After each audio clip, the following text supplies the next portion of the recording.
So, in more unsurprising news, it would seem that there's another MCU alum who has come out and attacked people for the way they vote.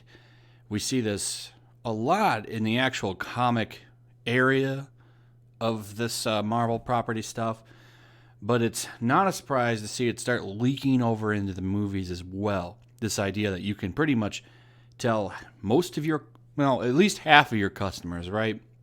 Let's say that around half of the country votes a certain way, half the other just about. And, you know, it's okay to pretty much tell people you want them to end their existence, which is exactly what Disney's Doctor Strange director Scott Dickerson did before he deleted a hateful Christmas tweet attacking Trump supporters. Common thing, right?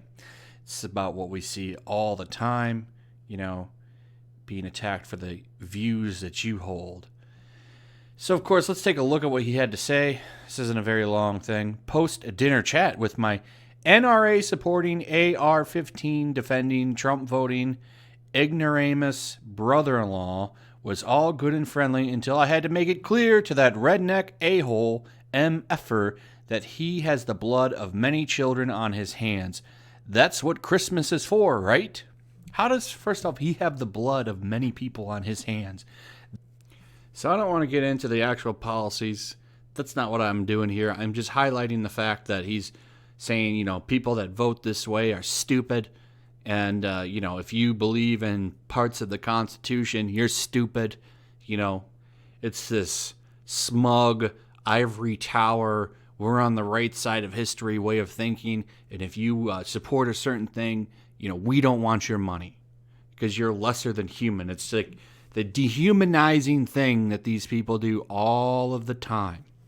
And they have a nice little thing up here where they talk about all these people. There's a trend amongst people involved with the Marvel Cinematic Universe to either politically far to the left or have extreme hate for conservatives. James Gunn, Chris Evans, Mark Ruffalo, Scarlett Johansson, John Cheadle, Adam McKay, Brie Larson, Elizabeth Olsen, Dave Bautista, and the list goes on and on. It's pretty clear that Disney tends to favor a single worldview when it comes to the talent they hire. This is true for mostly all of Hollywood, actually, not just Disney. Little correction there. Not hating on your article, I do like it. There also seems to be a trend of those in the MCU hating the American right so much that they usually have to dial back and delete their hateful tweets after the fact. In a story covered by Douglas Ernst of the Washington Times, Doctor Strange director Scott Dickerson showed that Christmas was no time to take a break in displaying your hate for Trump supporters, especially the ones related to you. Dickerson's now deleted a series of tweets, and we just went over that one. And here's his actual tweets right here. We read that one. Despite deleting the tweet after backlash online, he doubled down with a follow-up tweet standing by his intolerance. I don't hate anyone. Those in power and humane ideologies deserve my ire. Silence would be complicity.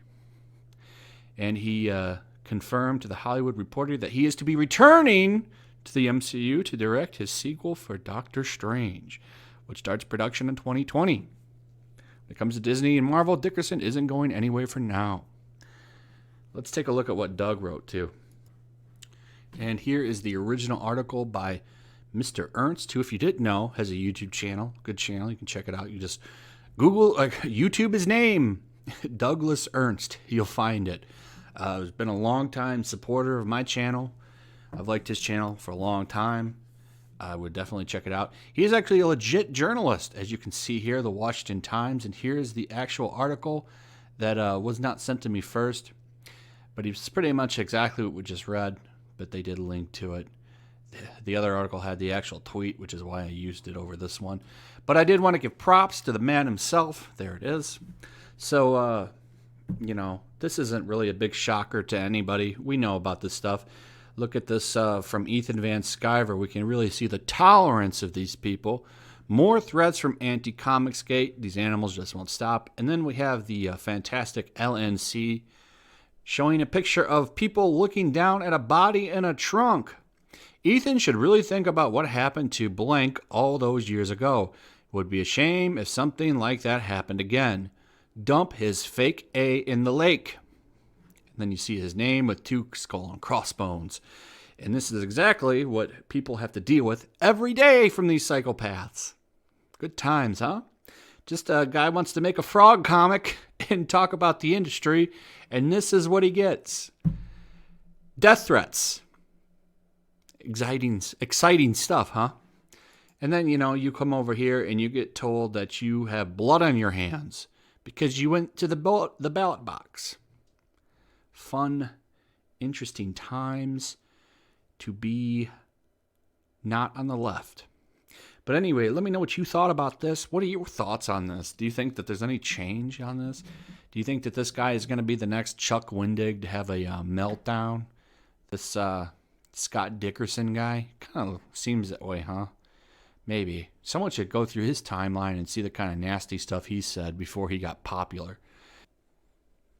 Someone looking for some views on their channel that's new, that would be a good project for you to do.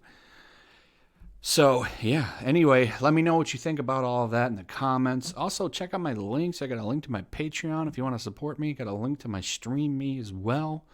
We have some fun streams over there too. And throw a like up if you would, please. Try to get a couple of those. Maybe make sweet love to the notification bell so you always get notified. Subscribe. All that good stuff. And I'll see you guys on the next one. Peace.